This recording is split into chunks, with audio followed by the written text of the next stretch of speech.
Si se tiene la oportunidad de estudiar el efecto producido por una madre con genuino amor a sí misma, se ve que no hay nada que lleve más a un niño a la experiencia de lo que son la felicidad, el amor y la alegría, que el amor de una madre que se ama a sí misma. Meister Eckhart ha sintetizado magníficamente estas ideas: si te amas a ti mismo, amas a todos los demás como a ti mismo. Mientras ames a otra persona menos que a ti mismo, no lograrás realmente amarte, pero si amas a todos por igual, incluyéndote a ti, los amarás como una sola persona y esa persona es a la vez Dios y el hombre. Así, pues, es una persona grande y virtuosa la que amándose a sí misma, ama igualmente a todos los demás. Meister Eckhart, versión inglesa de Reverendo B. Blackneb. Nueva York, Harper and Brothers, 1941, página 204, Amor a Dios.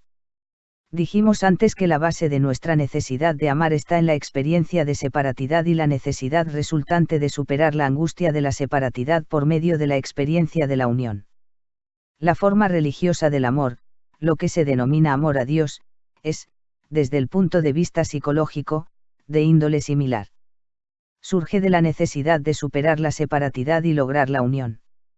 En realidad, el amor a Dios tiene tantos aspectos y cualidades distintos como el amor al hombre, y en gran medida encontramos en él las mismas diferencias. En todas las religiones teístas, sean politeístas o monoteístas, Dios representa el valor supremo, el bien más deseable. Por lo tanto, el significado específico de Dios depende de cuál sea el bien más deseable para una determinada persona. La comprensión del concepto de Dios debe comenzar, en consecuencia, con un análisis de la estructura caracterológica de la persona que adora a Dios. Hasta donde tenemos conocimiento al respecto, el desarrollo de la raza humana puede caracterizarse como la emergencia del hombre de la naturaleza, de la madre, de los lazos de la sangre y el suelo. En el comienzo de la historia humana, el hombre, si bien expulsado de la unidad original con la naturaleza, se aferra todavía a esos lazos primarios. Encuentra seguridad regresando o aferrándose a esos vínculos primitivos.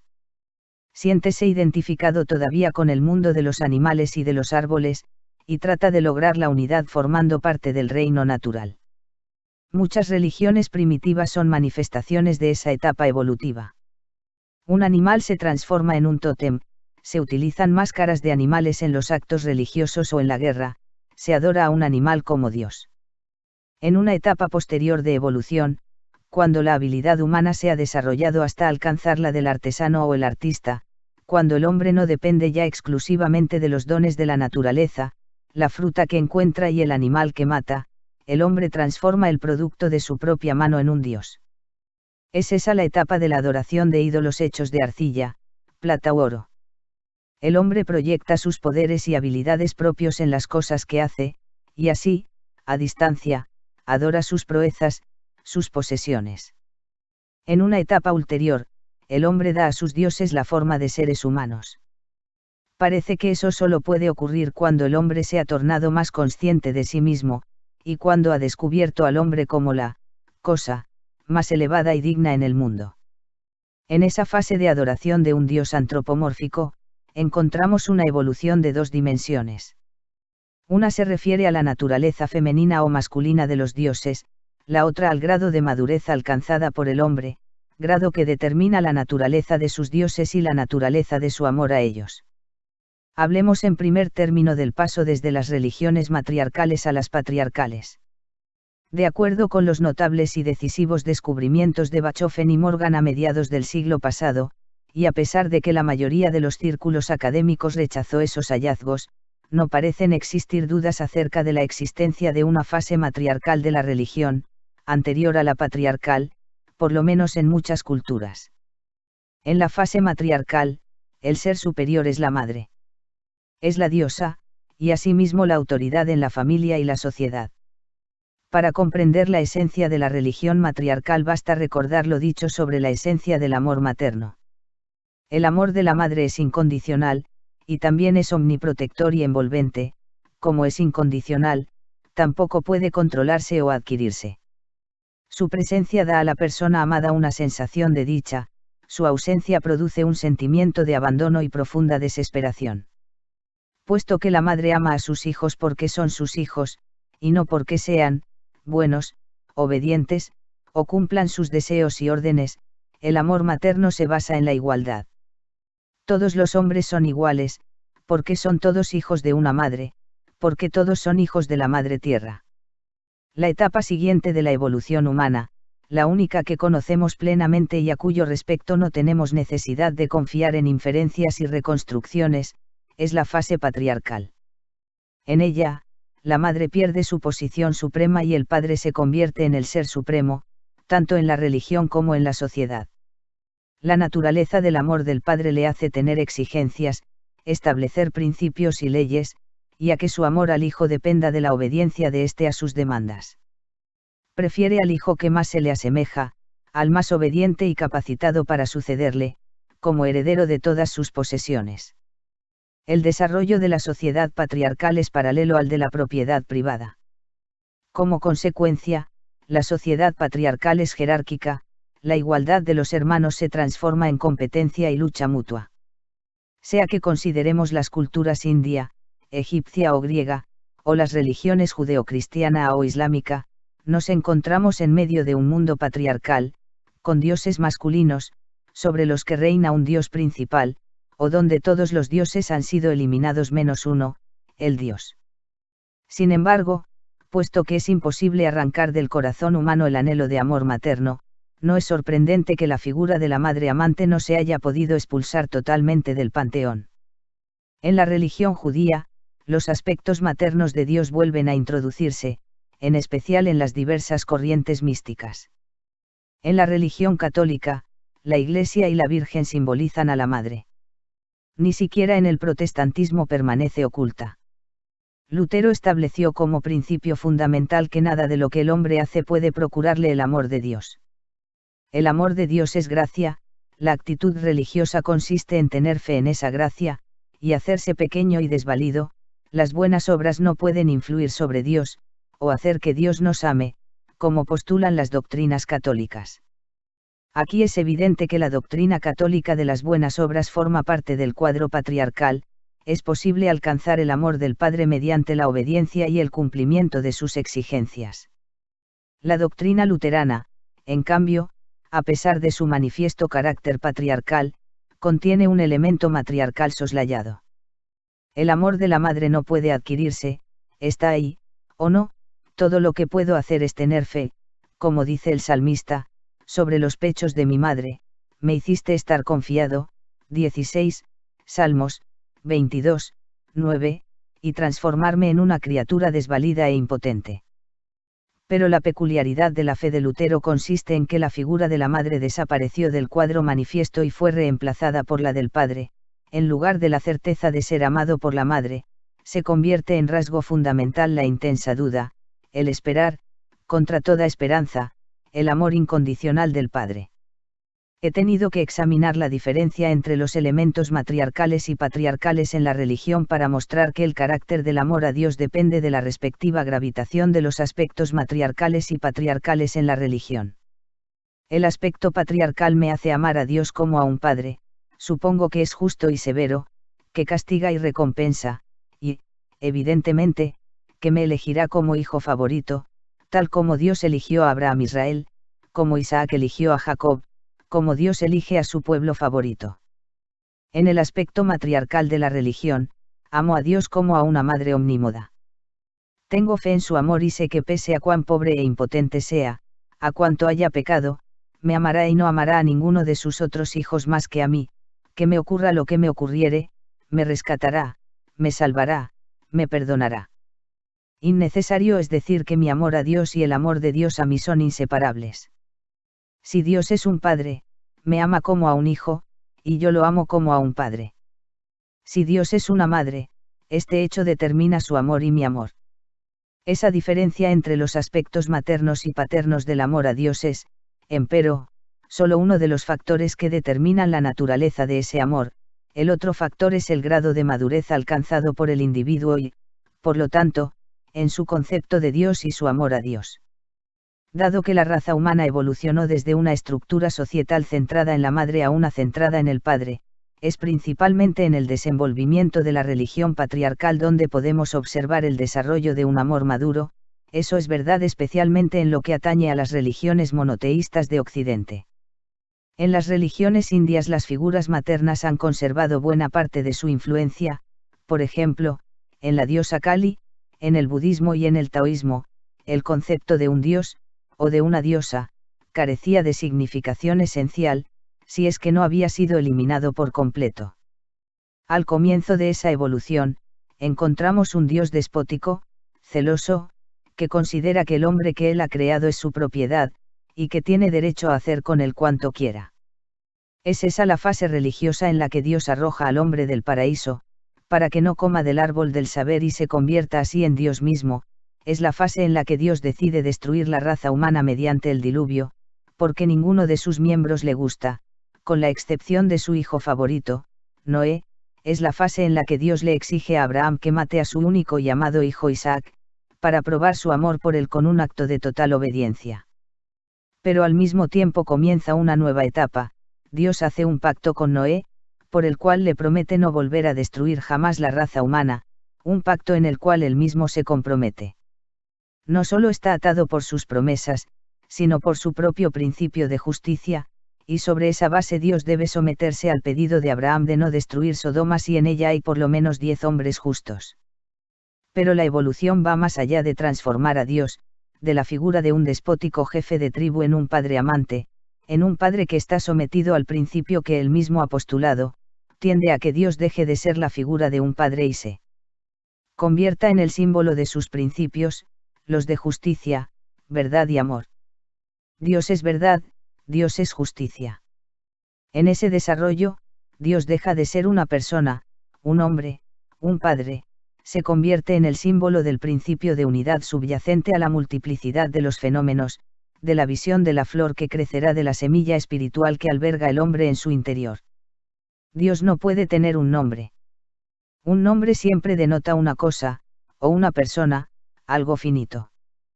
¿Cómo puede Dios tener un nombre, si no es una persona ni una cosa? El incidente más notable de ese cambio es el relato bíblico de la revelación de Dios a Moisés. Cuando Moisés le dice que los hebreos no creerán que Dios lo ha enviado, a menos que pueda decirles el nombre de Dios, ¿cómo podrían los adoradores de ídolos comprender un Dios sin nombre? Puesto que la esencia misma de un ídolo es tener un nombre, Dios hace una concesión. Dice a Moisés que su nombre es, yo soy el que soy. Yo soy el que seré es mi nombre. El, yo soy el que seré, significa que Dios no es finito, que no es una persona, un ser. La traducción más adecuada de la frase sería, dile que, mi nombre es sin nombre.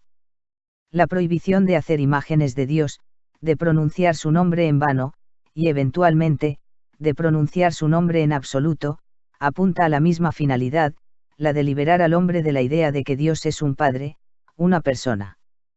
En el desarrollo teológico ulterior, la idea se transforma en el principio de que ni siquiera deben darse a Dios atributos positivos. Decir que Dios es sabio, poderoso, bueno, implica nuevamente que es una persona. Todo lo que puedo hacer es decir lo que Dios no es, enumerar sus atributos negativos, postular que no es limitado, que no es malo, que no es injusto. Cuanto más sé lo que Dios no es, mayor es mi conocimiento de Dios. Californio el concepto de Maimónides de los atributos negativos de Dios en la Guía de los Perplejos. Si seguimos la maduración de la idea monoteísta en sus consecuencias ulteriores solo llegaremos a una conclusión, no mencionar para nada el nombre de Dios, no hablar acerca de Dios. Dios se convierte entonces en lo que es potencialmente en la teología monoteísta, el uno sin nombre, un balbuceo inexpresable, que se refiere a la unidad subyacente al universo fenoménico, la fuente de toda existencia. Dios se torna verdad, amor, justicia. Dios es yo, en la medida en que soy humano. Es evidente que tal evolución desde el principio antropomórfico al puro monoteísmo establece una diferencia fundamental en la naturaleza del amor a Dios. El Dios de Abraham puede amarse o temerse, como un padre, y su aspecto predominante es a veces la tolerancia, a veces la ira. En el grado en que Dios es el Padre, yo soy el Hijo. no he emergido plenamente del deseo autista de omnisciencia y omnipotencia. No he adquirido aún la objetividad necesaria para percatarme de mis limitaciones como ser humano, de mi ignorancia, mi desvalidez. Reclamo aún, como una criatura, que haya un padre que me rescate, que me vigile, que me castigue, un padre que me aprecie cuando soy obediente, que se sienta halagado por mis loas y enojado a causa de mi desobediencia. Es notorio que la mayoría de la gente no ha superado, en su evolución personal, esa etapa infantil, y de ahí que su fe en Dios signifique creer en un Padre protector, una ilusión infantil. Esta sigue siendo la forma predominante, a pesar del hecho de que algunos grandes maestros de la raza humana y un pequeño número de hombres hayan superado ese concepto de la religión. En la medida en que las cosas son así, la crítica de la idea de Dios, tal como la expresó Freud, es correcta. El error, sin embargo, está en el hecho de que no tuvo en cuenta el otro aspecto de la religión monoteísta, y su verdadero núcleo, cuya lógica lleva exactamente a la negación de este concepto de Dios. La persona verdaderamente religiosa, que capta la esencia de la idea monoteísta, no reza por nada, no espera nada de Dios, no ama a Dios como un niño a su padre o a su madre, ha adquirido la humildad necesaria para percibir sus limitaciones, hasta el punto de saber que no sabe nada acerca de Dios. Dios se convierte para ella en un símbolo en el que el hombre, en una etapa más temprana de su evolución, ha expresado la totalidad de lo que se esfuerza por alcanzar, el reino del mundo espiritual, del amor, la verdad, la justicia. Tiene fe en los principios que, Dios, representa, piensa la verdad, vive el amor y la justicia, y considera que su vida toda es valiosa solo en la medida en que le da la oportunidad de llegar a un desenvolvimiento cada vez más pleno de sus poderes humanos, como la única realidad que cuenta, el único objeto de fundamental importancia, y, eventualmente, no habla de Dios, ni siquiera menciona su nombre. Amar a Dios, si usara esa palabra, significara entonces anhelar el logro de la plena capacidad de amar, para la realización de lo que Dios representa en uno mismo. Desde ese punto de vista, la consecuencia álgica del pensamiento monotesta es la negación de toda teóloga, de todo conocimiento de Dios. No obstante, sigue habiendo una diferencia entre tan radical concepción no teológica y un sistema no testa, por ejemplo, en el budismo primitivo o en el taoísmo. En todos los sistemas teístas, aun los místicos y no teológicos, existe el supuesto de la realidad del reino espiritual, que trasciende al hombre, que da significado y validez a los poderes espirituales del hombre y a sus esfuerzos por alcanzar la salvación y el nacimiento interior. En un sistema no testa no existe un reino espiritual fuera del hombre o trascendente a él. El reino del amor, la razón y la justicia existe como una realidad, únicamente porque el hombre ha podido desenvolver esos poderes en ese mismo a través del proceso de su evolución y eslo en esa medida. En tal concepción, la vida no tiene otro sentido que el que el hombre le da, el hombre es completamente solo, salvo en la medida en que ayuda a otro. Puesto que le he hablado del amor a Dios, quiero aclarar que, personalmente, no pienso en función de un concepto testa, y que, en mi opinión, el concepto de Dios es solo un concepto históricamente condicionado, en el que el hombre ha expresado su experiencia de sus poderes superiores, su anhelo de verdad y de unidad en determinado período histórico. Pero creo también que las consecuencias de un monotesmo estricto y la preocupación fundamental no testa por la realidad espiritual son dos puntos de vista que, aunque diferentes, no se contradicen necesariamente. Pero aquí surge otra dimensión de la cuestión del amor a Dios, que debemos analizar para medir la profundidad del problema. Me refiero a una diferencia fundamental en la actitud religiosa entre Oriente, China e India, y el Occidente, diferencia que cabe expresar en función de conceptos lógicos. Desde Aristóteles, el mundo occidental ha seguido los principios lógicos de la filosofía aristotélica. Esa lógica se basa en el principio de identidad que afirma que a esa, el principio de contradicción, a no es no a, y el principio del tercero excluido, a no puede ser a y no a, tampoco a ni no a.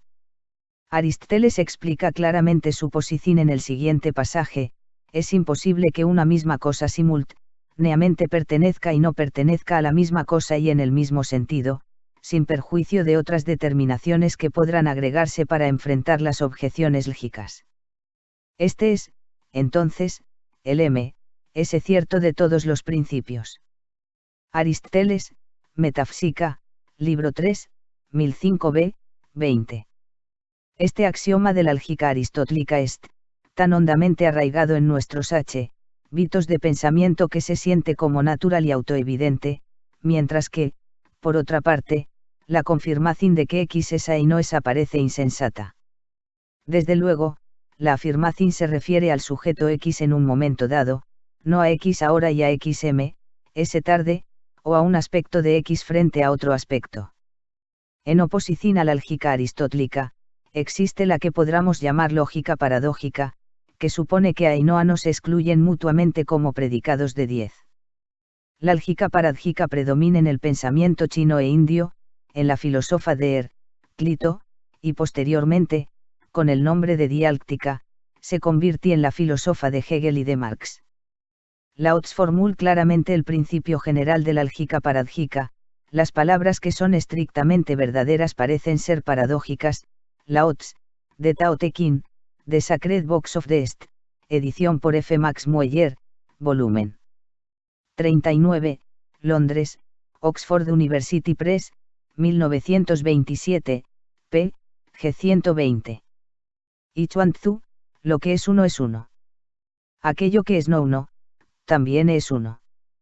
Tales formulaciones de la lógica paradójica son positivas, es y no es. Otras son negativas, no es esto ni aquello. Encontramos la primera expresión en el pensamiento taoísta, en Heráclito y en la dialéctica de Hegel. La segunda formulación es frecuente en la filósofa india. Aunque estaría más allá de los propósitos de este libro intentar una descripción más detallada de la diferencia entre la lógica aristotélica y la paradójica, mencionaré unos pocos ejemplos para hacer más comprensible el principio. La lógica paradójica tiene en Heráclito su primera manifestación filosófica en el pensamiento occidental. Heráclito afirma que el conflicto entre los opuestos es la base de toda existencia. Ellos no comprenden, dice, que el uno total, divergente en sí mismo, es idéntico a sí mismo, armonía de tensiones opuestas, como en el arco y en la lira. W. Capelle, Die Borsokratiker, Stuttgart, Alfred Kroener Verlag, 1953, página 134, mi traducción, E.F. O aún con mayor claridad, nos bañamos en el mismo río y, sin embargo, no en el mismo, somos nosotros y no somos nosotros, y Bidem, página 132.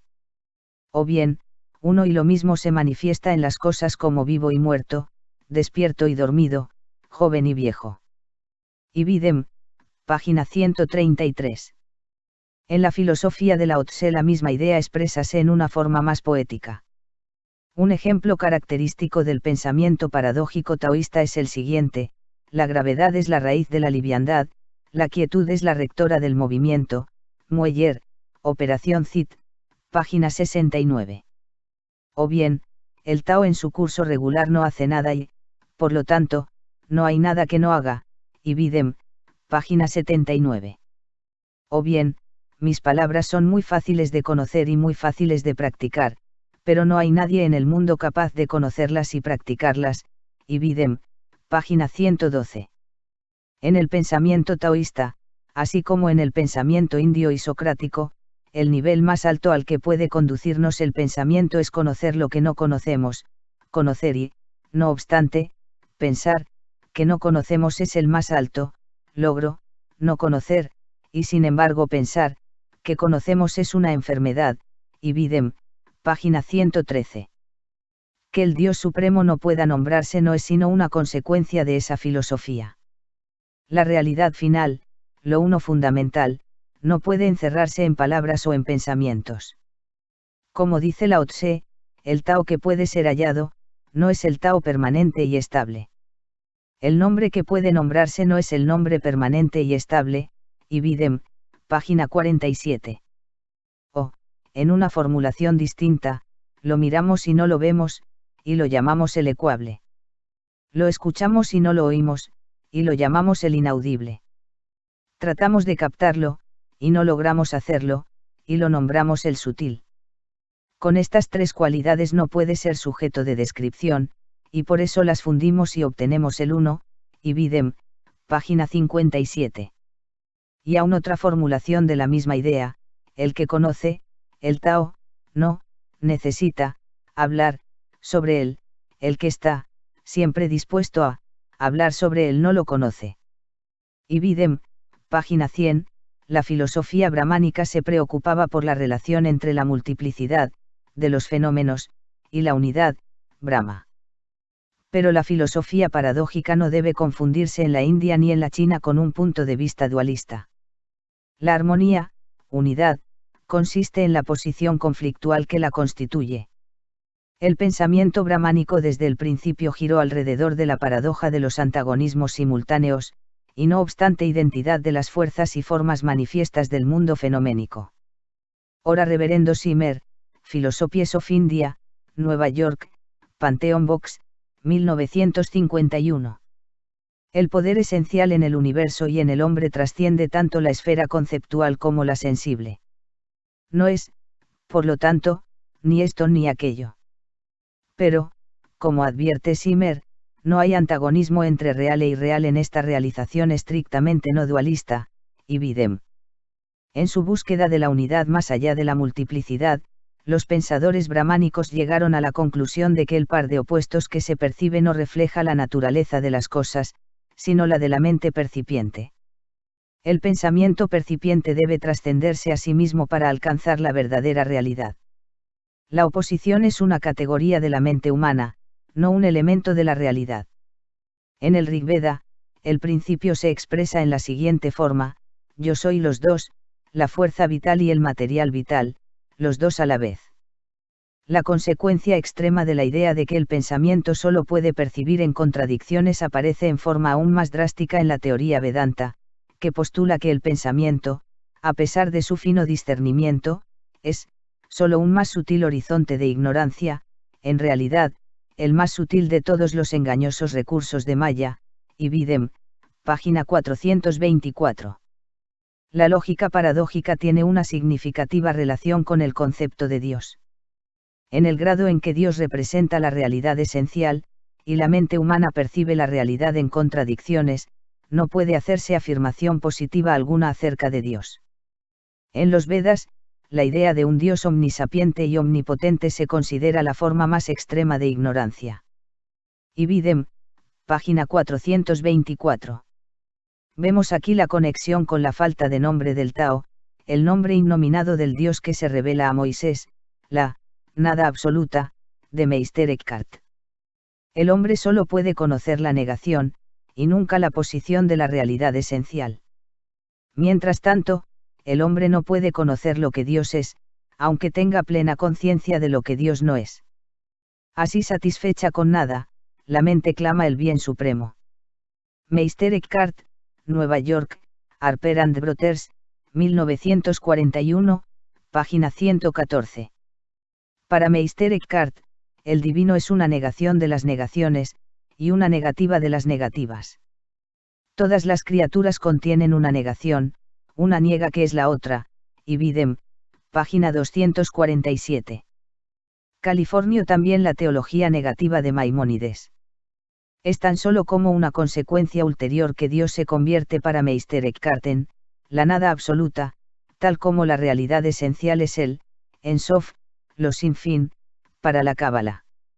He examinado la diferencia entre la lógica aristotélica y la paradójica con el propósito de preparar el terreno para una importante distinción en el concepto del amor a Dios.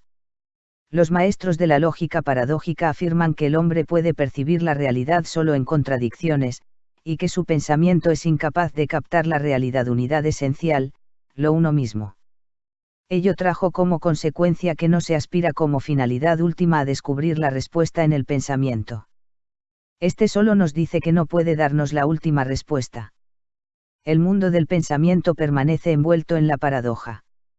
La única forma como puede captarse el mundo en su esencia reside, no en el pensamiento, sino en el acto, en la experiencia de unidad.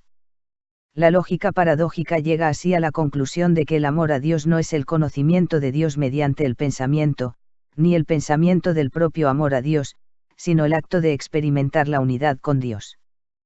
Por lo tanto, lo más importante es la forma correcta de vivir. Toda la vida, cada acción, banal o importante, se dedica al conocimiento de Dios, pero no a un conocimiento por medio del pensamiento correcto, sino de la acción correcta. Las religiones orientales constituyen una clara ilustración de ese concepto. Tanto en el brahmanismo como en el budismo y el taoísmo, la finalidad fundamental de la religión no es la creencia correcta, sino la acción correcta. Lo mismo ocurre en la religión judía. Prácticamente no se registra en la tradición judía ningún cisma por cuestiones de creencia, la única gran excepción, la diferencia entre fariseos y saduceos, se produjo esencialmente entre dos clases sociales opuestas.